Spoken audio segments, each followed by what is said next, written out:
Bienvenidos a Can Comics. Hoy vamos a reseñar una de esas obras consagradas del sello Vértigo que tenía pendiente. Ya sabéis que me hice una tira recientemente con toda esta colección completa, que es ni más ni menos que Sandman de Neil Gaiman, que ahora está más en boca de todo el mundo con la reciente adaptación de la serie de Netflix, en la cual en sus 11 capítulos más o menos recopila todo lo que veis aquí. Estos 3 primeros tomos, aunque en este tercer tomo incluirán 2 o 3 historias que todavía no hemos visto en esa adaptación, que por otra parte, adelantaros ya que es bastante fiel, está bastante bien hecha y ojalá nos confirmen que se renueve una segunda temporada, porque de verdad que merece la pena. Estoy pensando, paralelamente a esta reseña de lo que son los cómics, que como os digo, adaptan ese material que todo aquel que vaya a ver la serie, pues se quiere acercar a los cómics, pues aquí ya tenéis más o menos todo, pues me gustaría hacer un vídeo, uno de estos típicos cómic versus serie, analizando las distintas diferencias y un poquito pues contrastando lo que es el material original con esa adaptación televisiva. Que bueno, intentaré también a lo largo de la reseña hacer un poquito también ese mismo ejercicio, un poquito por encima. Aquí tendremos un trabajo, el trabajo más reconocido y por el que más se conoce, a Neil Gaiman, y tendremos al dibujo a Sam Quiet Mike Dringenberg, que más adelante va a ser un poquito el que tome las riendas más o menos de la colección, y también tendremos por aquí a Malcolm Jones III. ¿Qué nos van a contar aquí? Bueno, aquí nos van a contar una historia en la cual, al parecer, un culto de gente adinerada van a estar todos maquinando, intentando traer a través de distintos ritos satánicos y demás a una entidad para que cumpla un poco sus exigencias o para tener un poco sus dones a su favor, y en este caso es ni más ni menos que la entidad de muerte. En este universo que nos plantean aquí, que como ya sabréis muchos de vosotros, todo esto forma parte del universo DC, aunque digamos que está un poquito a su bola, existen los Eternos, que son distintas entidades muy poderosas por encima de lo que son incluso los dioses, y bueno, intentando traer a muerte, por error, van a traer a este mundo, van a encapsular, van a atrapar durante muchísimos años a Sueño, a Morfeo, a Sandman, dentro de este extraño círculo de poder. Y ya ni más ni menos que, aparte de tenerlo capturado, le van a robar ciertos artefactos, ciertos objetos de poder que va a aportar él, como son este talismán rojo, esta bolsa de arena y este casco tan bizarro con forma de trompa. Y lo que vamos a tener aquí va a ser que durante ese tiempo en el cual Morfeo estaba atrapado, pues estas personas sí que, utilizando estos objetos, han conseguido como ciertas ventajas, han conseguido solventar su vida, pero también se han ido produciendo ciertos fenómenos extraños, gente que se dormía y no se volvía a levantar nunca,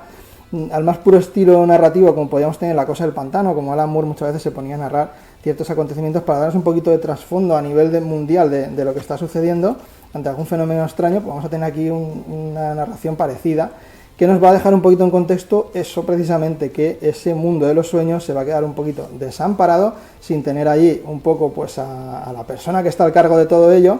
al señor Sueño, como podéis ver aquí, que va a estar atrapado en esta cúpula, y él, cuando se libere, pues como podéis entender, después de, si no me equivoco, creo que eran 70 años o algo así por el estilo, pues una vez quede libre, la trama que nos van a contar aquí durante todo este primer tomo va a ser un poco pues su venganza, va a ser un poco pues el intentar recuperar esos objetos que les han robado, en cierta manera vengarse de esas personas que le han puesto en esa situación y poner un poquito de orden en ese reino de los sueños que ha estado un poco a merced de su dueño. Va a ser muy interesante la historia, ya que a través un poco de esa búsqueda de esos distintos objetos de poder, veremos cómo Sandman va a ir visitando a algún que otro personaje del universo DC. Veremos un poco a Caín y a Abel, que los pudimos ver en la famosa historia de House of Secrets, de La Cosica al Pantano. Por ahí aparecieron también estos personajes. Los veremos también salir por aquí, ya que él al principio va a tener que ir un poco recuperando esos poderes de alguna manera. Y bueno, no os quiero adelantar mucho más, ¿vale? Simplemente deciros que tendremos ciertos cameos, aparecerá por aquí Constantine, algún que otro personaje de lo que es la Liga de la Justicia. Y como os digo, es difícil de describir un poco, de reseñar esta obra, porque tiene ese contraste de tener un poco todo ese rollito onírico, de tener un poquito esas reflexiones vitales en todas y cada una de sus historias, al mismo tiempo que engaña mucho. Parece una obra espesa, parece una obra difícil de leer, pero tengo que romper una lanza en favor de que por lo menos este primer tomo se lee con una agilidad pasmosa. La verdad que te enganchas un poco a lo que es toda esta historia, un poco ver cómo este personaje, que te van diciendo que es súper poderoso, pero aquí vemos que todavía no está a su nivel más alto, pues va poquito a poco recuperando esos objetos, va poquito a poco haciendo frente a todos esos años de reclusión, todos esos años en los cuales le han estado un poco destrozando, ¿no?, su mundo en cierta manera, y tendremos números muy buenos como esta famosa historia de 24 horas, donde digamos que un villano de Arkham se escapará y utilizando esa gema roja veremos un poco todo lo que va a suceder ahí dentro de ese restaurante, que va a ser súper turbio. Como veis, el dibujo es un dibujo muy habitual de lo que es la línea Vértigo. Estos dibujos un poquito que pueden recordar a dibujantes reconocidos que a mí me gustan mucho, como Kelly Jones, que lo veremos más adelante aparecer en alguna que otra historia, dándonos pues un poco ese rollo terror, ese rollo un tanto difuso, ¿no? Que sí que le viene muy bien a la obra. Y como os digo, todo este primer tomo va a ser una historia con muchos elementos de pijameo, pero ya dejándonos entrever un poquito pues ese rollito onírico que va a ir un poco predominando en los siguientes tomos que veamos más adelante. Como os decía, lo que es la adaptación a Netflix de este primer arco va a ser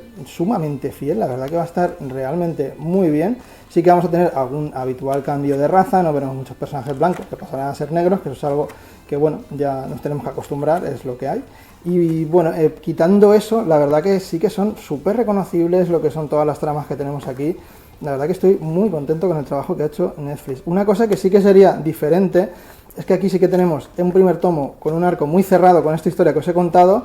y en el siguiente tendríamos la historia de Rose, que ahora os voy a comentar, sin el nexo común que sí que nos da la serie de Netflix, que ponernos un poco a ese antagonista desde el capítulo 1, que es el Corintio, que al parecer va a estar un poco detrás de todo esto. Aquí eso nos lo van a omitir y no nos lo van a presentar hasta este segundo tomo. Como os he comentado, este segundo tomo, donde veremos también cierto cambio en algunos dibujantes, como os digo, Mike Dringenberg cogerá un poquito las riendas, Malcolm Jones continuará por aquí, y irán introduciéndose nuevos dibujantes, Chris Bacalo, Michael Zulli y Steve Parkhurst. Y aquí vamos a ver cómo se va desvinculando cada vez más un poco de ese rollo pijamero, cómo se va introduciendo, como os digo, en ese mundillo más de los sueños, como un poco va cogiendo ya su entidad propia esta colección. Y aquí nos van a presentar una historia protagonizada por esta chica, Rose, que va a viajar a otro país, donde al parecer allí se encuentra una de esas personas afectadas por eso que ocurrió, esas personas que estuvieron dormidas en el tiempo en el que no estuvo Sandman operativo, y que por fin ha despertado, y a través de ella pues vamos a ir descubriendo una trama relacionada con un vórtice que al parecer puede destruirlo todo. Y tendremos un poco ese viaje, como os digo, de Sandman intentando parar esa amenaza, que ya descubriréis un poco de quién se trata, poniendo, como veis, ya una vez ha recuperado todos sus poderes, un poquito de orden en su mundo, construyendo un poquito pues a esas pesadillas, a todas esas entidades que se han ido escapando, las tiene que ir capturando también, que van a estar por ahí haciendo un poco de las suyas, y sobre todo tendremos un poco pues ese principal antagonista, ese Corintio, que será un poco pues el villano final de la historia. Otra diferencia que tenemos es que, como pasa en la serie de Netflix,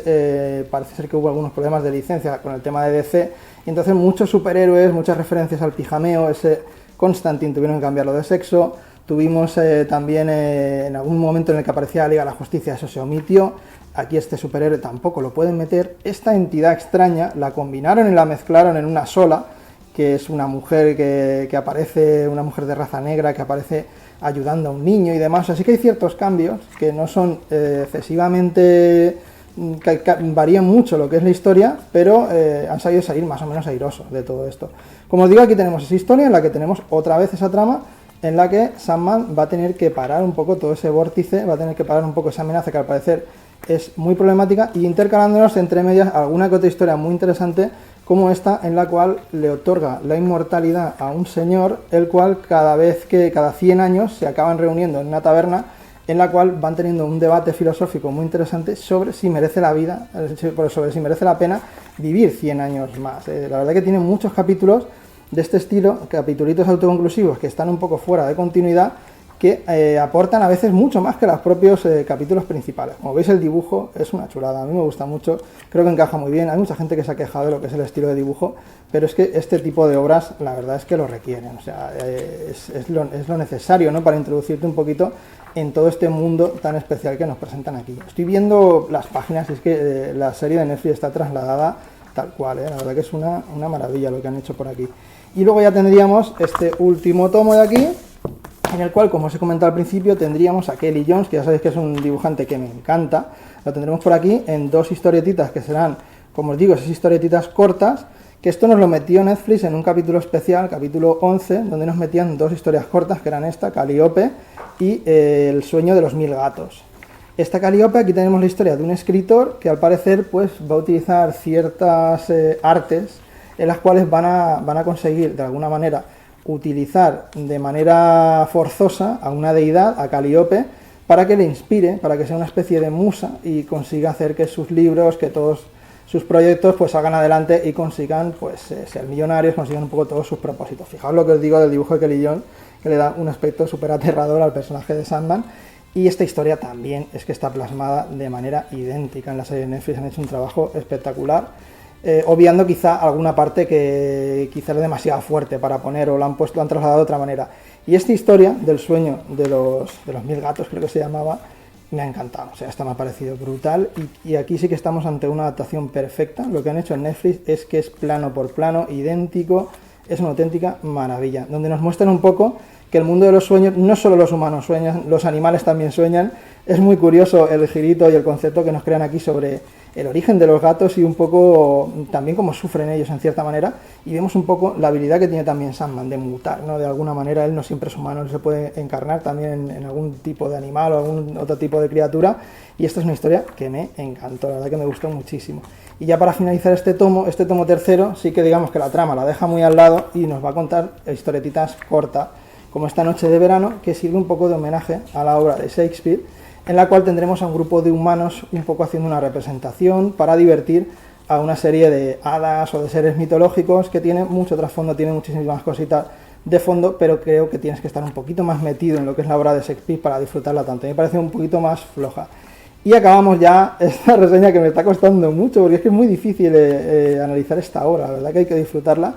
Y como cada historia se podría hacer una reseña propia, porque todas son buenísimas, solo quería ya destacar como último el tratamiento tan chulo que le dan a esta historia, en la que tenemos a Metamorfo, una versión de mujer de Metamorfo, y la que nos plantean, como os digo, Neil Gaiman es muy inteligente a la hora de, cuando utilizan a lo mejor elementos del pijameo, darles una vuelta, retorcerlos de maneras que no hemos visto a lo mejor en otro tipo de historia, y en este caso tenemos un poco pues esos héroes que están un poco deformados, que tienen algún tipo de poder que de alguna manera les da un aspecto en el cual no pueden llevar una vida normal en su día a día. Pues aquí vamos a ver un poco pues ese trauma que viven personas como esta Metamorfo, como podría ser la Cosa de los Cuatro Fantásticos,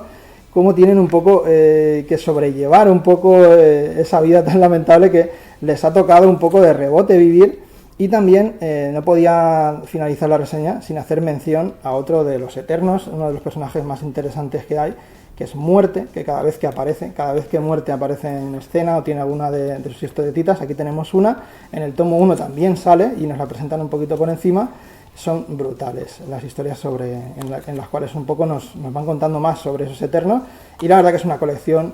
difícil, como os digo, de reseñar. La tenéis que leer, tenéis que experimentar por vosotros mismos las sensaciones que produce un poquito Sandman. Si veis la serie de Netflix y os ha gustado, esto lo vais a gozar, es que es prácticamente igual. Quizá la serie de Netflix se encarga un poquito de ordenarlo un poco más, ya que quizá la obra sea un poquito más confusa, vaya pegando más saltos, pero en definitiva un impepinable, una lectura que hay que leer sí o sí. Entiendo a gente que no le pueda entrar, porque por momentos, quizá en este primer tomo no, pero conforme se va desvinculando más de ese rollo pijamero inicial, sí que se va haciendo un poquito, como os digo, más onírica, más personal, más propia, más Neil Gaiman le va cogiendo más el rollo a su estilo. Quizás sí que le puede ir costando a más gente su lectura, pero yo la estoy disfrutando mucho. Era una gran olvidada, una gran herejía que tenía ahí, y la verdad que ha sido una grata sorpresa. Voy a empezar dentro de poquito el tomo 4, seguiremos adelante con ella, la verdad que tengo muchas ganas de continuar, y es posible que más adelante os haga ese vídeo que os comento contándoos un poquito más al detalle esas diferencias, pero a fin de cuentas, si queréis darle la oportunidad tanto al cómic como a la serie de Netflix, la verdad que son dos opciones muy válidas que merece la pena que descubráis por vosotros mismos y adentraros un poquito en ese mundo de los sueños, en ese mundo de los Eternos, que estoy deseando ver y conocer a más de ellos. Venga, mis cosicas, un buen like si os ha gustado, suscribiros si no estáis suscritos, venís muy arriba, os hacéis miembros de la Horda Pantanil y nos vemos en el cómic con más neta, más directo, más unboxing y más cosicas. Hasta luego.